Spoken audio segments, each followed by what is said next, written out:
একটি অপতথ্য বা তথ্যের বিকৃতি গোটা দেশকে অস্থিতিশীল করে ফেলতে পারে, মানুষে মানুষে তৈরি করতে পারে বিভেদ।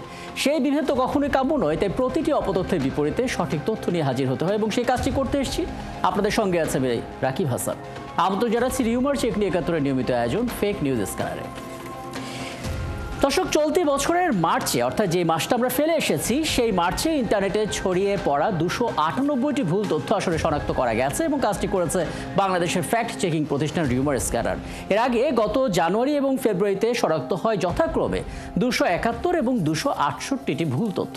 এর মধ্যে সবচেয়ে বেশি ভুল তথ্য ছড়িয়েছে রাজনৈতিক বিষয়ে, যার মধ্যে শনাক্ত হয়েছে ১০৫টি, যেটা মোট ভুল তথ্যের অন্তত ৩৫%। এছাড়া জাতীয় বিষয় ১০৩টি, আন্তর্জাতিক বিষয়ে ১২টি, ধর্মীয় বিষয়ে ৩৬টি, বিনোদন আর সাহিত্য বিষয়ে ৩টি, শিক্ষা বিষয়ে ৩টি, প্রতারণা বিষয়ে ১২টি, খেলাধুলা বিষয়ে ১৬টি ভুল তথ্য শনাক্ত হয়েছে গেল মার্চে।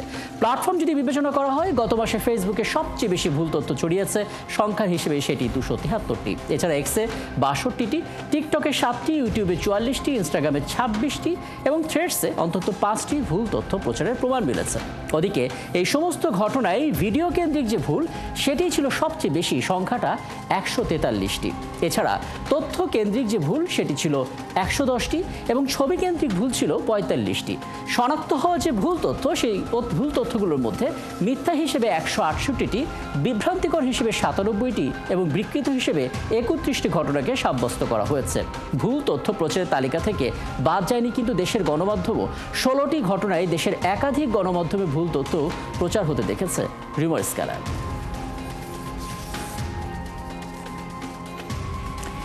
এবং আমরা আসলে দেখছিলাম যে বাংলাদেশ জাতীয়তাবাদী দল বিএনপিকে জড়িয়ে গত মাসে ৪টি ভুল তথ্যের প্রচার দেখেছে রিউমার স্ক্যানার, এবং এই সময়ে দলটির ভারপ্রাপ্ত চেয়ারম্যান তারেক রহমানকে নিয়ে একটি এবং মহাসচিব মির্জা ফখরুল ইসলাম আলমগীরকে নিয়ে ২টি ভুল তথ্যের প্রচার হয়েছে।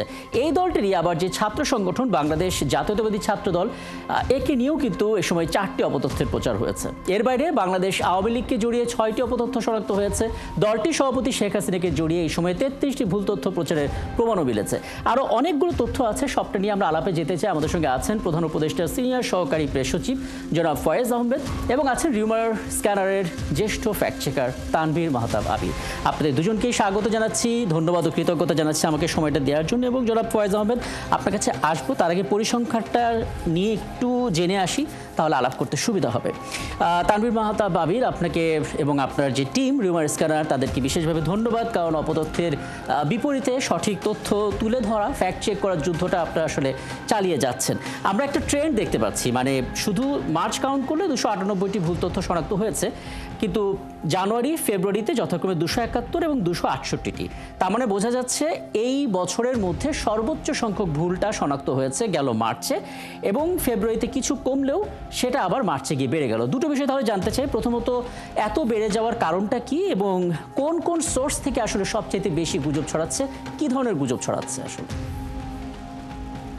রিউমার স্ক্যানার যে কাজটা করে, প্রতি মাসে হচ্ছে আমরা নিয়মিত প্রেস রিলিজের মাধ্যমে দেখাই যে এর আগের মাসে কি পরিমাণ গুজব বাংলাদেশে ইন্টারনেট মানে যারা ব্যবহার করেন তারা ছড়িয়েছেন।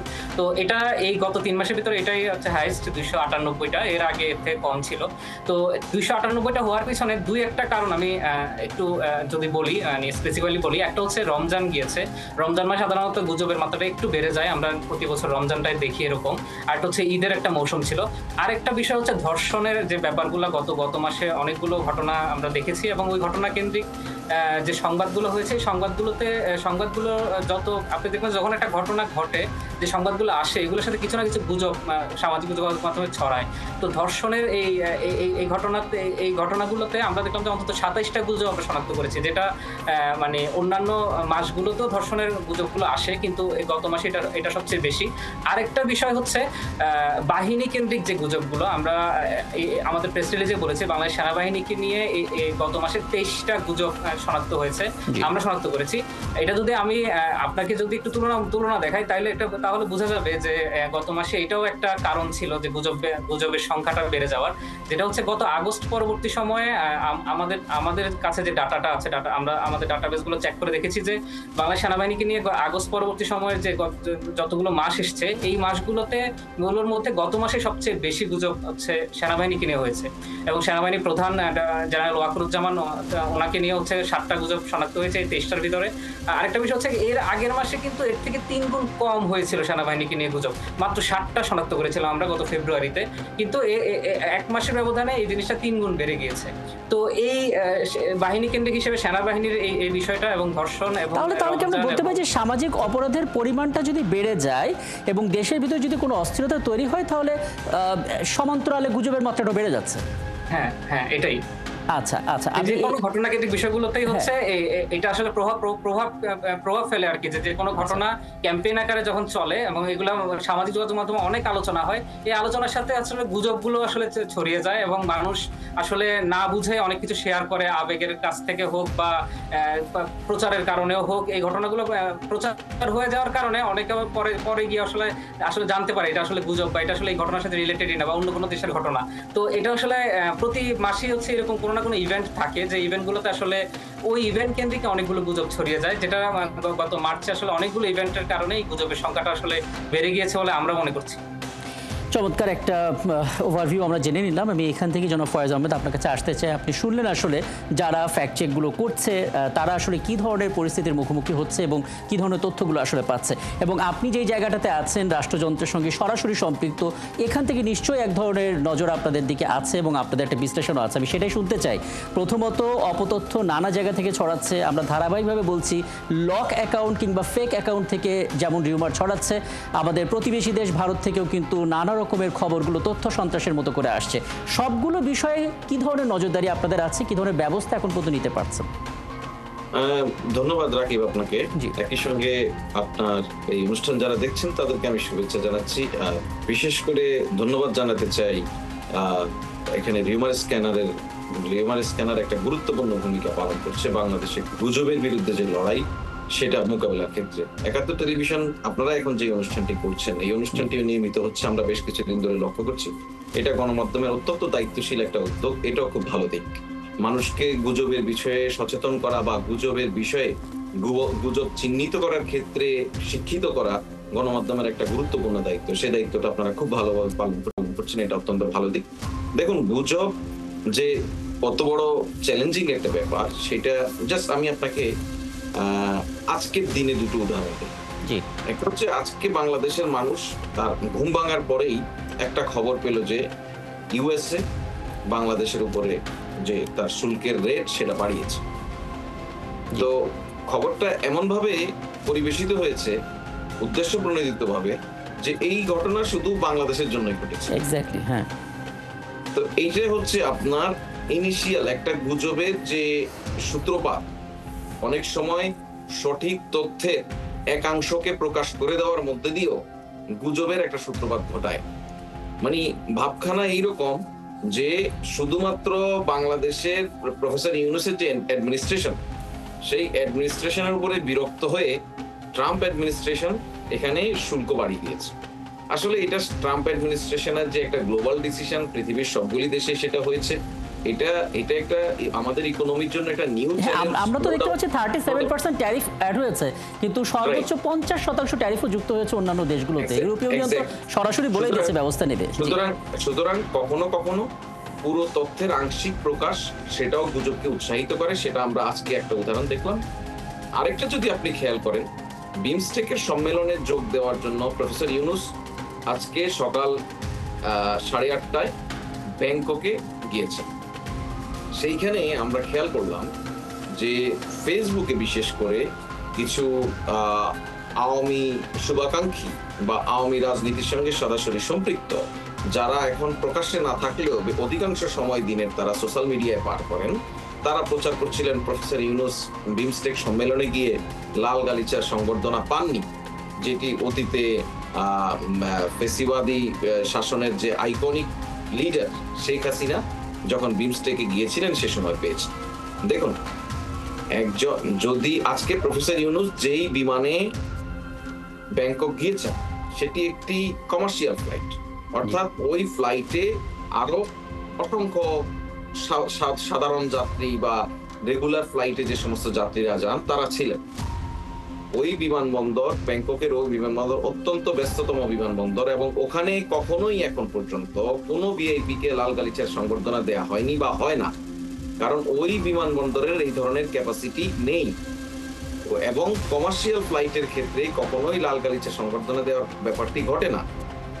যদি আপনি চার্টার বিমান নিয়ে যান, অর্থাৎ একটা পুরো বিমানকে ভাড়া করে নিয়ে যান, সেই বিমানে যখন আপনি যাবেন তখন আপনাকে একটি ভিন্ন বিমানবন্দরে নিয়ে নামানো হয়। আপনি সেটা চমৎকার করে স্পষ্ট করলেন। আপনারা দেখে থাকবেন যে আমরা দেখি যে এখন পর্যন্ত ডক্টর ইউনূস যতবার বিদেশ সফর করেছেন, আজতাক বাংলা কিংবা রিপাবলিক টিভিতে বরাবরই বলা হয় তিনি আর ফিরবেন না, এবং এটা যখন তারা প্রচার করেন তখন দেখা যায় যে ঘরে বসে আসলে ডক্টর ইউনূস নিজে বাংলাদেশে এই আয়োজনটা দেখছেন। একটা বিষয় একটু জানতে চাই, এই যে রিউমারগুলো ছড়াচ্ছে, আমাদের দিক থেকে রেসপন্সটা আসলে কি হওয়া উচিত? আমাদের দিক থেকে, মানে আমি বলতে যাচ্ছি সরকারের দিক থেকে একটা তো বার্তা দেওয়া উচিত তাদেরকে। ওকে, দেখুন, সরকারের দিক থেকে প্রথম কথা হচ্ছে সরকার, আপনি আজতাক বা রিপাবলিক বাংলার কথা বলছেন, এই দুটো হচ্ছে ভারতীয় গণমাধ্যম। এই দুটোই ভারতীয় গণমাধ্যম এর ক্ষেত্রে হলেও এরা ভারতীয় খুব বেশি প্রভাবশালী বা খুব বেশি পপুলার ভারতীয় মিডিয়া ভারতের জন্য নয়। ভারতে সেখানে ধরুন আপনার Times of India, Hindustan Times, সেখানে ইন্ডিয়া টুডে, এরকম জায়ান্ট যতগুলি ইন্ডিয়ান মিডিয়া আছে, আনফরচুনেটলি আমরা খেয়াল করেছি 5 আগস্টের পর স্বৈরাচার শেখ হাসিনা যখন পালিয়ে ভারতে আশ্রয় নেয়, তারপর থেকে পর্যায়ক্রমে কিন্তু এই ভারতের মেইন স্ট্রিম মিডিয়াগুলিও বাংলাদেশের বিরুদ্ধে অপতথ্য নিয়ে হাজির হয়েছে। বাংলাদেশ যখন ভারতের কাছে জানতে চেয়েছে যে তাদের দেশের এই যে গণমাধ্যমে বাংলাদেশ বিরোধী প্রপাগান্ডা, সেইটার কারণটা কি, ভারত যেটা ব্যাখ্যা দিয়েছে আসলে যে ভারতে গণমাধ্যমগুলি যেহেতু স্বাধীন, গণমাধ্যম তার কাজ করছে, সে জায়গায় তাদের কিছু করার নেই। এটা এক ধরনের সরকারি ব্যাখ্যা আমরা পেয়েছি। এখন আমরা আর কি করতে পারি? আমরা আর যে কাজটা করতে পারি, ভারতীয় গণমাধ্যম যখন পৃথিবীর মানুষকে মিথ্যা এবং ভুয়া তথ্য দিয়ে বিভ্রান্ত করছে, সে সময় আমরা পৃথিবীর মানুষের সামনে আমাদের যতটুকু ক্যাপাসিটি আছে আমরা সেটা দিয়ে সঠিক তথ্যটা তুলে ধরতে পারি। এজন্য আপনি যদি খেয়াল করে থাকেন যে এই যেমন রিউমার স্ক্যানার, যাচাই সহ নানান প্রতিষ্ঠান ফ্যাক্ট চেক যেমন করছে প্রাইভেট ইনিশিয়েটিভ, তেমনি প্রধান উপদেষ্টার যে প্রেস উইং, সেই প্রেস উইং এর ফ্যাক্টস বলে একটা পেজ আছে, আমরা সেই ফেসবুক পেজ থেকেও কিন্তু রেগুলার বেসিসে আমরা নানান ধরনের অপতথ্যের বিরুদ্ধে সঠিক তথ্য দিয়ে মানুষকে সমৃদ্ধ করার চেষ্টা করছি। আমরা এই জায়গা থেকে করছি। এটা হচ্ছে ধরুন আপনি দেশের বাইরে থেকে বাংলাদেশের বিরুদ্ধে যে অপতথ্য দিয়ে ষড়যন্ত্র হচ্ছে বা নানানভাবে বাংলাদেশের স্বাভাবিক কার্যক্রমকে বাধাগ্রস্ত করার চেষ্টা করা হচ্ছে, সেই মোকাবেলাটা আমরা এভাবে। আচ্ছা, আমি এই জায়গায় আপনাকে একটু ছোট করে থামাই। আমি একটু তানভীর মাহতাব আবিরের কাছ থেকে কয়েকটা আইডিয়া নিয়ে আসি যে আমরা কিভাবে রিমারগুলো বন্ধ করতে পারি, তারপর সেগুলো নিয়ে আপনার কাছে আরেকবার একটু সামারি করার চেষ্টা করব। আবির, একটু বলবেন আসলে, মানে যখনই কোনো পরিসংখ্যান হাজির হয় তার সাথে বাই ডিফল্ট কিছু সুপারিশও তৈরি হয় যে এগুলো করলে হয়তো আমরা পরিস্থিতি আরো ভালো করতে পারি। আপনার দিক থেকে সুনির্দিষ্ট কোনো আইডিয়া আছে কিনা যাতে করে আমরা কিছুটা হলেও পরিস্থিতি সামাল দিতে পারি? আচ্ছা, যেটা হচ্ছে যাদেরকে নিয়ে আসলে গুজব, এটা তো আসলে নির্দিষ্ট করে আসলে বলার উপায় নেই যে কাদের কাদের নিয়ে আসলে গুজব ছড়াবে। তবে আমরা একটু কম্বাইন্ড উপায় দেখি, যেমন ধরো সরকারকে নিয়ে গুজব ছড়ায়, এখন অন্তর্বর্তীকালীন সরকার ক্ষমতায় আছেন, প্রতি মাসেই হচ্ছে ছড়ায়। বাহিনীগুলোকে নিয়ে গুজব ছড়াচ্ছে, বিশেষ করে বাংলাদেশ পুলিশ, বাংলাদেশ সেনাবাহিনী, বা যখন যে ঘটনাগুলো যে বাহিনী কেন্দ্রিক হয় বেশি, ওই ঘটনা কেন্দ্রিক বিভিন্ন বাহিনীর কথাগুলো সামনে চলে আসছে, গুজবগুলো আসে, অথবা বিভিন্ন ইভেন্ট কেন্দ্রিক। তো এই ঘটনাগুলোতে যারা এটার সাথে সংশ্লিষ্ট, মানে যাদের থেকে আমরা এটার ফ্যাক্টটা জানতে পারি বা ফ্যাক্ট চেকাররা তাদের সাথে কথা বলতে চায়, বা আমরা মনে করি তারা যদি এই সহযোগিতার হাতটা বাড়িয়ে দেয়, বা তারা নিজেরাই যদি উদ্যোগী হয়ে এই কাজগুলো তারা বলে যে না, মিডিয়ার সামনে যদি বলে যে হ্যাঁ আমরা এই কাজটা বা এই ঘটনাটা এরকম, তাহলে এই ক্ষেত্রে হচ্ছে ফ্যাক্ট চেকাররা না, যে কোনো সচেতন মানুষই হচ্ছে শুরুতেই হচ্ছে জেনে যাচ্ছে যে আসলে ঘটনার পেছনের ঘটনাগুলো আসলে কি। তো এই ক্ষেত্রে এই জায়গাটাতে হচ্ছে আরো কাজ করার সুযোগ আছে। যে কোনো যারাই হচ্ছে মনে করে যে তাদেরকে নিয়ে গুজব, এটা এখন পরিষ্কার, আমরা নিজেরাই হচ্ছে পরিসংখ্যানের মাধ্যমে দেখাচ্ছি যে কারা বেশি। এই পয়েন্টটা নিয়ে আমি জনাব ফয়েজ আহমেদ আপনার কাছে একটু আসি। সবশেষ একটু বলবেন, মানে প্রথমত আপনি বাস্তবতা বুঝতে পারছেন যে অপতথ্যের বিপরীতে এখন আমাদের খুব শক্তিশালী ভূমিকা নিতে হবে। রিউমার স্ক্যানার, বুম বাংলাদেশ, তারপর ফ্যাক্ট ওয়াচ সহ নানা প্রতিষ্ঠান যারা আছে, যারা কাজ করে যাচ্ছে, তাদের শক্তিশালী করা, পাশাপাশি আপনাদের দিক থেকে আসলে কোনো একটা ব্যবস্থাপনা নেওয়া, কোনো প্ল্যান, কোনো আশাবাদ আমাদের দিয়ে। ওকে, আমি এখানে আপনাকে জি দুটো অবস্থান তুলে ধরি প্লিজ। একটি হচ্ছে, আমরা একটু যদি ব্যাকগ্রাউন্ডে যাই, বাংলাদেশ রাষ্ট্রের যে রাষ্ট্রীয় কাঠামো বা সরকারের যে ব্যবস্থা, এই ব্যবস্থাটা একসময় গুজব উৎপাদনকারী প্রতিষ্ঠান হিসেবে কিন্তু ইটসেলফ কাজ করেছে। আপনার যদি খেয়াল থাকে, আপনি দেখবেন অতীত আওয়ামী লীগের যে প্রধান সভানেত্রী শেখ হাসিনা, তিনি যখন প্রধানমন্ত্রী ছিলেন, সেই সময় আমরা রাষ্ট্রীয় গণমাধ্যমে সংবাদ দেখেছি, পরবর্তীতে বিভিন্ন বেসরকারি গণমাধ্যমে এবং পত্রপত্রিকায় সংবাদ দেখেছি, শেখ হাসিনা বিশ্বের দ্বিতীয় প্রধানমন্ত্রী হিসেবে নির্বাচিত হয়েছেন। তো এই সংবাদগুলি সার্কুলেট হয়েছে কার মাধ্যমে? বাংলাদেশ সংবাদ সংস্থা, রাষ্ট্রীয় সংবাদ সংস্থা, তার মাধ্যমে। এখন দেখুন, রাষ্ট্রযন্ত্র এমন একটি সংবাদ প্রচার করছে যেখানে কোনো সোর্স নেই। এই যে মূল্যায়ন, উনি দ্বিতীয় হয়েছেন, এটা কারা করেছে? প্রথম কে হয়েছেন বা তৃতীয় কে হয়েছেন, এই ধরনের কোনো তথ্য আমরা পাইনি। শুধুমাত্র শেখ হাসিনাকে পপুলার করার জন্য এই অপতথ্য, ভুয়া তথ্য, বা আমি যদি আরো সুনির্দিষ্ট করে বলি, ওই আওয়ামী লীগের গুজব উৎপাদনকারী প্রতিষ্ঠান, আপনি সিআরআই সম্পর্কে জানেন, তো গুজব উৎপাদনকারী প্রতিষ্ঠান ছিল এক সময়। রাষ্ট্র ইটসেলফ মানুষকে বিভ্রান্ত করার জন্য গুজব তৈরি করত। সেই জায়গা থেকে আমার হাতে 1 মিনিট সময় আছে, যদি আপনি আমাকে একটু আইডিয়াটা দিতেন যে আমরা কি ব্যবস্থাটা নিব। জি, গুজবের বিরুদ্ধে লড়াই করছে এখন এসে। এখন আর এই যে বেসরকারি যে সমস্ত ইনিশিয়েটিভ গুলি কাজ করছে, এদের সঙ্গে আমরা যে কোলাবোরেশনটুকু করতে পারি, যেটা তানভীর বলেছেন, যে ওনারা যদি কখনো কোনো তথ্য যাচাইয়ের ক্ষেত্রে আমাদের সহযোগিতা চায়, আমরা সেই জায়গায় ওনাদেরকে সর্বোচ্চ সহযোগিতা করার চেষ্টা করি এবং করছি। কিন্তু মুশকিল হচ্ছে, কোলাবোরেশনটা এর চেয়ে বেশি করা যাবে না বা যাওয়া উচিত নয়, এই কারণে যে যখনই কোনো সরকারের বিরুদ্ধে যদি কোনো মিথ্যা তথ্য হয়, সেটা যখন থার্ড পার্টি ফ্যাক্ট চেক করে সামনে নিয়ে আসে, সেটা নাগরিকদের জন্য বেশি বিশ্বাসের, সরকার বলাচ্ছে। সেই জন্য ওনাদেরকে আমরা উৎসাহিত করি, ওনারা ওনাদের কাজটা ইন্ডিপেন্ডেন্টলি করুক, কোলাবোরেশনটা। চমৎকার ভাবে আসলে আপনি ব্যাখ্যাটা করলেন, এবং সত্যিকার অর্থে আমি চাচ্ছিলাম যদি সময়টা হাতে থাকতো আরো দীর্ঘক্ষণ আলাপটা করতাম। আশা করি সামনের কোনো আয়োজন আবারও আপনাদেরকে পাবো। অনেক ধন্যবাদ আমাকে সময়টা দেওয়ার জন্য। আমাদের সঙ্গে ছিলেন এতক্ষণ প্রধান উপদেষ্টা, সিনিয়র সহকারী প্রেস সচিব জনাব ফয়েজ আহমেদ, এবং একই সঙ্গে রিউমার স্ক্যানারের জ্যেষ্ঠ ফ্যাক্ট চেকার তানভীর মাহতাব আবির আমাদের সঙ্গে ছিলেন।